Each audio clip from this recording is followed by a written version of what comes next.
부엌 문틈으로 옅은 검은 연기가 스며들어 거실로 스며들었다. 냄비 바닥에서 김이 타는 매캐한 냄새와 참기름 냄새가 뒤섞여 마치 소리 없이 뺨을 때리는 것처럼 매콤하고 따끔거렸다. 미숙은 열기와 공포에 손이 덜덜 떨리는 가운데 가스레인지 손잡이를 잡았다. 발이 불안정해 끓는 국물이 묻은 기와 위에서 미끄러질 뻔했다.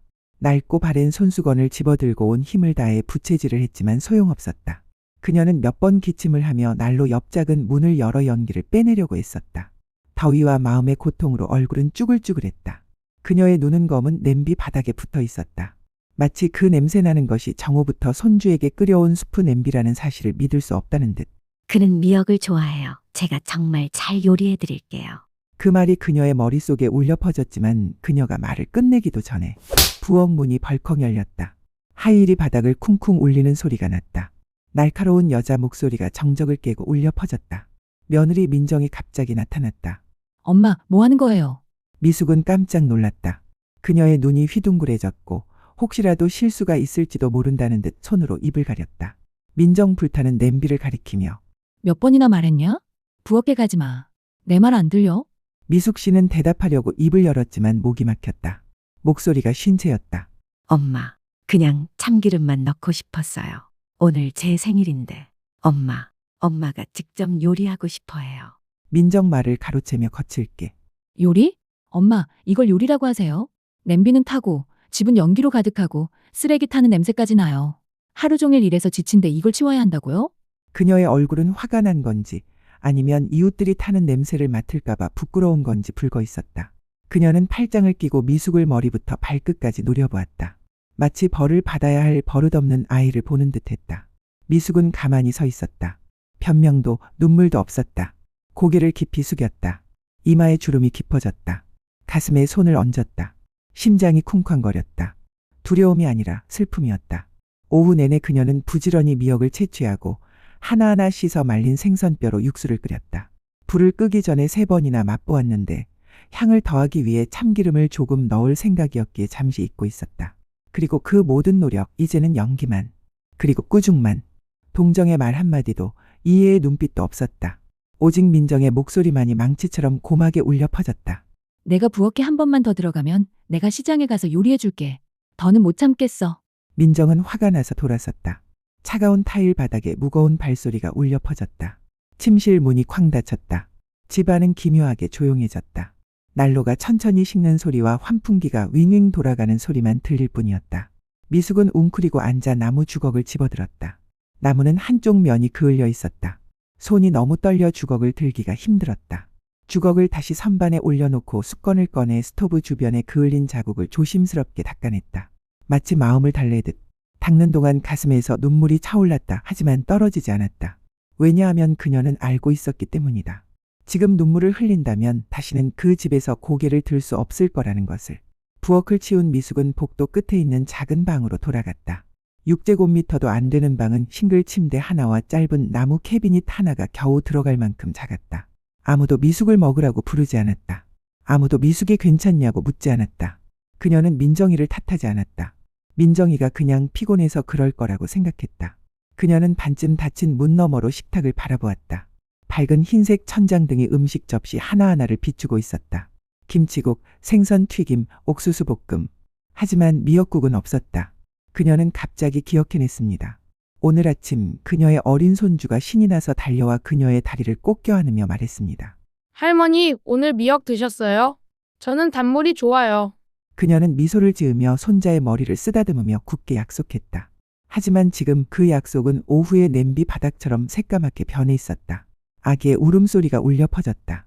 나 숟가락 소리에 비명을 지르며 미역국 먹고 싶어. 안 먹을 거야. 미역. 민정이는 딸깍 소리를 내며 젓가락을 내려놓고 일어섰다. 소리쳤다. 아이쉬, 좀 닥쳐. 너무 피곤해. 안 보여? 재연좌절하며 미역국 없이 한 끼만 먹어도 올 거야. 빨리 먹어. 아빠는 아직 일해야 하잖아. 아이는 더 크게 소리쳤다. 더 이상 분노가 아니라 실망이었다. 마치 세상이 그에게 약속을 어긴 것처럼. 그는 그릇을 밀어냈고 얼굴에는 눈물이 흘러내렸다.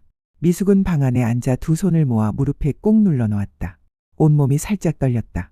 추위 때문이 아니라 심장이 쿵쾅거리는 느낌 때문이었다. 그녀는 감히 밖으로 나서지 못했다. 말할 생각도 없었다. 단 한 문장일지라도. 내일도 다시 요리해 줄래?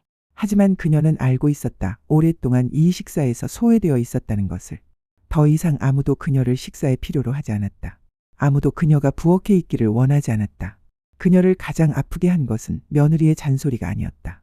불타는 냄비도 아니었다. 차가운 부엌도 아니었다. 하지만 손주에게 한 약속, 그 작은 약속이 아이를 억울하게 꾸중하게 만들었다. 할머니의 약속은 더 이상 아무런 무게도 없었다. 그리고 그 약속 때문에 사랑하는 손주가 할머니 대신 상처받았다. 그녀는 벽으로 얼굴을 돌렸다. 가냘픈 어깨가 살짝 떨렸다. 바깥 불빛이 깜빡였지만 작은 방은 온통 잿빛뿐이었다. 전화 한 통도 묻는 눈빛 한 번 없었다. 오직 설거지 소리와 멀어져가는 발소리만이 들렸다. 그리고 손주의 울음소리 점점 멀어져가고 그리고 사라져갔다. 그날 밤 미숙은 잠이 오지 않았다. 얇은 이불이 달아 있었고 베개는 물방울이 맺히지 않아 축축했다. 벽에 걸린 시계는 똑딱똑딱 소리를 내며 똑딱거렸다. 똑딱똑딱 소리가 날 때마다 무언가 다가오는 것을 세는 듯했다. 뭐라고 부를 수는 없지만 좋지 않을 것 같은 예감이 들었다. 눈을 감을 때마다 불타는 냄비의 모습, 민정이의 환한 눈빛, 손주를 꾸짖는 아들, 그리고 가장 사랑하는 아이의 목이 메어 우는 모습이 떠올랐다. 창밖 밤이슬처럼 슬픔이 그녀의 살갗에 달라붙었다. 축축하고 차가워서 닦아낼 수 없는 슬픔이었다. 새벽 1시쯤 그녀는 일어나야 했다. 목이 말랐기 때문이었다. 아니면 그냥 말없이 누워있는 걸 멈출 핑계가 필요했을지도 몰랐다. 그녀는 조심스럽게 문을 열고 차가운 타일 바닥을 천천히 걸었다. 거실 불은 꺼져 있었고 문틈으로 부엌 불빛만 새어나오고 있었다. 물을 따라 마시고 나가려던 순간 거실에서 익숙한 속삭임이 들렸다. 민정과 재현의 목소리였다. 거실 문이 반쯤 열려 있었다. 그녀는 걸음을 멈췄다. 며느리 민정이의 목소리였다. 계속 말했는데 어머니께서 아직 아무 서명도 안 하셨어요. 서명 안 하시면 어떻게 그 땅을 따로 팔 수 있겠어요? 중개인한테는 이미 약속했는데. 재현 한숨. 알아요. 하지만 엄마는 고집이 세세요. 내 이름만 남겨줘. 내가 하고 싶은 대로 해라고 할 때마다 의심하실까봐 걱정돼요. 민정 약간 거칠게. 틀림없어요. 엄마 연세가 많으시잖아요. 서명만 해주시면 끝이에요. 이송 후에는 제가 모든 서류를 처리해서 경기도에 있는 요양원으로 보내드릴게요. 깨끗하고 전문적인 요양원이에요. 매달 조금씩 용돈만 보내주시면 돼요. 망설이며. 하지만 너무 잔인하지 않나요? 민정 차가운 목소리. 부엌을 망가뜨리는 치매 노인과 영원히 살게 하는 건 정말 잔인한 짓이야. 아이는 편할 수 없어. 나도 편할 수 없어. 안 그러면 엄마한테 직접 말할 거야. 재현이 서둘렀다. 하지마. 내일 말해줄게. 내일 긴급 상황 발생 시 처리하기 쉽게 서명해 달라고 했지. 믿어. 미숙의 온몸이 돌처럼 굳어졌다. 두 손은 부엌 조리대를 꽉 움켜쥐었다. 유리잔이 손가락에서 미끄러져 싱크대에 떨어졌다. 깨지지는 않았지만 차가운 쨍그랑 소리가 났다. 그녀는 한 걸음 그리고 두 걸음 뒤로 물러섰다.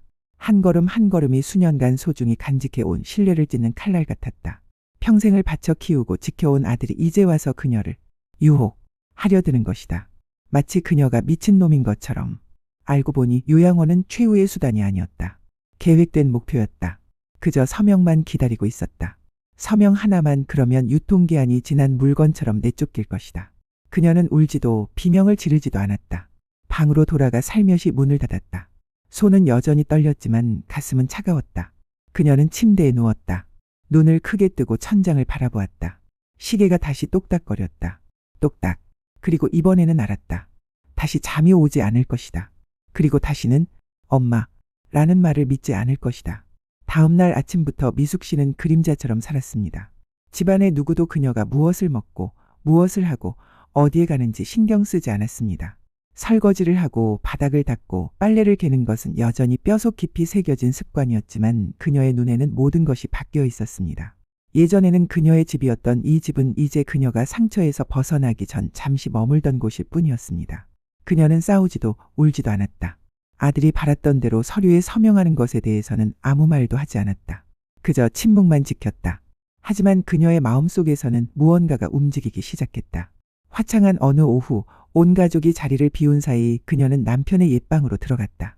그곳에는 중요한 서류들이 담긴 오래된 참나무 캐비닛이 있었다. 그녀의 손은 남편이 예전에 보관했던 붉은색 장부, 소유권 계약서, 저축 통장들을 훑어보았다. 각 줄, 각 숫자는 그녀에게 오랫동안 익숙했던 것들이었지만 이전에는 그것들을 활용할 생각을 해본 적이 없었다.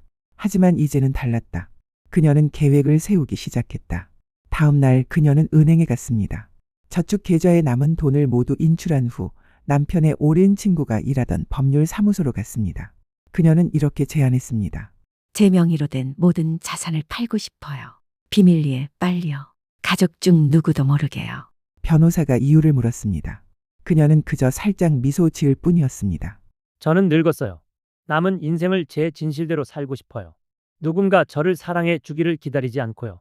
그러고 나서 그녀는 여행사에 갔습니다. 여행을 예약하기 위해서가 아니라 꿈에도 생각지 못했던 곳들을 방문하며 여러 곳을 방문하는 긴 여정을 예약하기 위해서였습니다. 제주도, 부산, 울릉도, 그리고 여유가 된다면 젊은 시절 남편과 함께 꿈꿔왔던 교토로 향했습니다. 매일 밤 그녀는 평소처럼 손주를 돌보았다. 따뜻한 물로 머리를 감겨주고 떨리는 목소리로 이야기를 들려주고 잠이 들 때까지 등을 부드럽게 쓰다듬어 주었다. 가끔은 잠든 아이의 얼굴을 바라보며 오랫동안 가만히 앉아 울고 싶었다. 그 아이는 이 집에서 그녀가 볼 수 있는 마지막 빛이었다. 하지만 상황은 이미 너무 멀리 갔다. 더 이상 숨 쉬는 것 하나하나가 유산의 가치로 측정되는 집에서 살 수 없었다. 한때 가족이라고 믿었던 사람들 때문에 다시 가슴이 찢어지는 것을 두고 볼 수 없었다. 그리고 손주가 자라서 부모님처럼 친척들을 대하는 법을 배우도록 내버려 둘 수 없었다. 그녀는 작별 인사를 하지 않기로 결심했다. 그녀는 가늘지만 단정한 필체로 쓴 짧은 편지 한 통만 남겼다. 이제 이 집에서 나는 사람이 아니야. 하지만 이 집에 헌신했던 건 나야. 날 찾지 마. 전화나 편지는 기대하지 마. 그냥 내가 없었던 것처럼 지금까지 잘해왔던 것처럼 살아. 미숙은 은행에서 막 돌아왔다. 가방은 무거웠다. 돈 때문이 아니라 이전 처리 중인 계약서 사본과 토지 소유권 서류 때문이었다. 그녀는 그것들을 조심스럽게 정리해야 한다는 것을 알고 있었다. 며칠 후면 모든 일이 끝날 터였다. 그녀는 아무 말 없이 떠날 것이다. 방에 들어가 문을 잠갔지만 가방에서 종이 한 장이 떨어져 문틈에 끼어 있는 것을 알아채지 못했다. 1시간도 채 지나지 않아 민정은 복도를 걷고 있었다.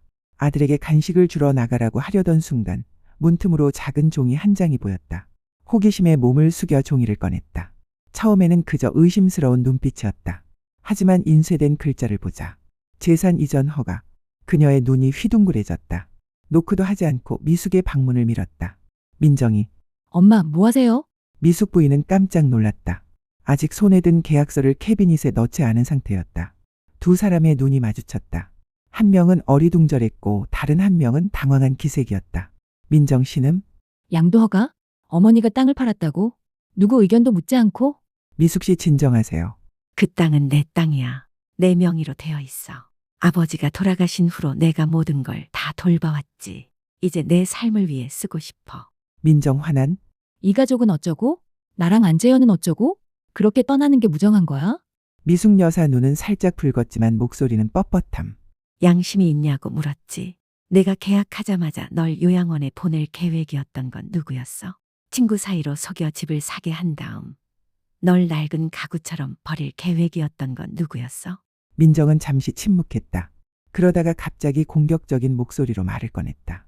엄마가 모든 걸 망쳐놓으니까. 엄마는 괴짜야. 냄비 태우고 아기 울게 하고 나 진짜 지치게 해. 그걸 도움이라고 부르나? 오히려 짐일 뿐이야. 미숙 씨는 신음했다. 지치셨어요? 결혼한 아들을 키운 시어머니와 함께 사는 게 지치셨나요? 당신은 짐처럼 여겨지고 그 아이에게는 하늘과 같았습니다. 하지만 이제 우리는 당신을 이 집에서 귀찮은 존재로만 여깁니다. 민정 눈물의 분노와 부끄러움이 뒤섞인. 정말 떠날 거야? 손주를 다시는 보지도 않을 거야? 미숙 여사 가볍게 한숨을 쉬며.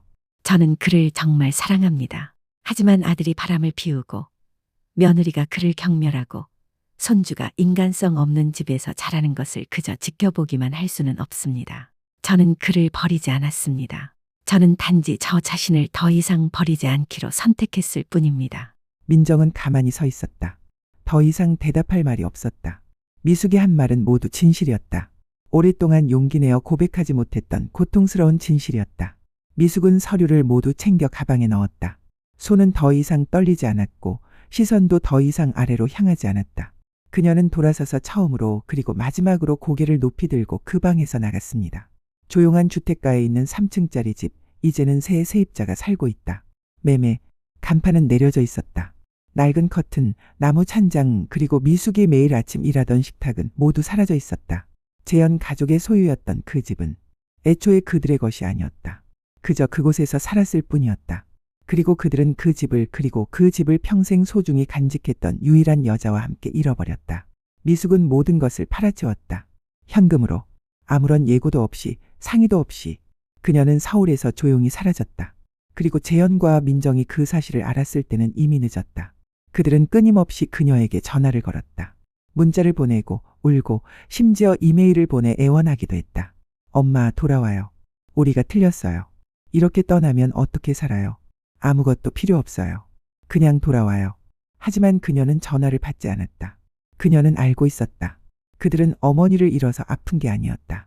그들은 자기 것이라고 생각했던 재산을 잃어서 아픈 것이었다. 미숙은 해운대 해수욕장이 내려다 보이는 언덕 위에 자리 잡은 작은 호텔 3층 창가에 혼자 앉아 있었다. 방은 간소했다. 하얀 침대와 작은 나무 테이블 그리고 바닷바람에 흔들리는 얇은 베이지색 커튼뿐이었다. 바닷바람이 불어와 소금 냄새, 말린 해초 냄새 그리고 부드러운 자장가처럼 바스락거리는 소리를 실어왔다. 창틀에 걸린 마른 노란 잎사귀 하나가 공중에서 빙빙 돌다가 떨어졌다. 얇은 회색 스웨터를 입고 소매를 걷어 올리자 주름졌지만 깨끗하고 단정한 피부가 드러났다. 은빛 머리카락은 목덜미까지 묶여 있었다. 테이블 위에는 감초 향이 감도는 따뜻한 차 한 잔과 작고 오래된 갈색 노트가 놓여 있었고 그 옆에는 한국의 고대 유적지 사진이 담긴 엽서가 쌓여 있었다. 그녀는 펜을 들고 천천히 글을 썼다. 단어 하나하나가 마음에서 손끝으로 흘러가는 듯했다. 아무도 그녀를 재촉하지 않았다. 빨리 끝내. 라고 말하는 사람도 없었다. 그녀 뒤에서 들려오는 한숨 소리도 실수로 숟가락을 떨어뜨렸을 때의 짜증 섞인 눈빛도 더 이상 없었다. 거기에는 파도 소리, 종이 위에 펜이 닿는 소리 그리고 잊힌 누군가의 목소리만이 울려 퍼졌다. 수십 년 만에 처음으로 자신의 목소리에 귀 기울이는 듯했다. 젊은 웨이트리스가 그녀에게 계란 샌드위치와 된장국을 가져다 주었다. 그녀는 고개를 숙여 감사를 표한 후 숟가락으로 음식을 맛보았다. 서두르지도 긴장하지도 않았다. 그저 즐거움만 가득했다. 평생 한 번도 허락하지 않았던 사치였다. 카운터 근처 구석에는 낡은 피아노가 놓여 있었다. 나이 지긋한 한 손님이 이름 없는 곡을 연주하고 있었다. 단순한 멜로디에 약간 음정이 어긋나 있었지만 감정이 가득했다. 그녀는 귀를 기울이다가 낄낄거렸다.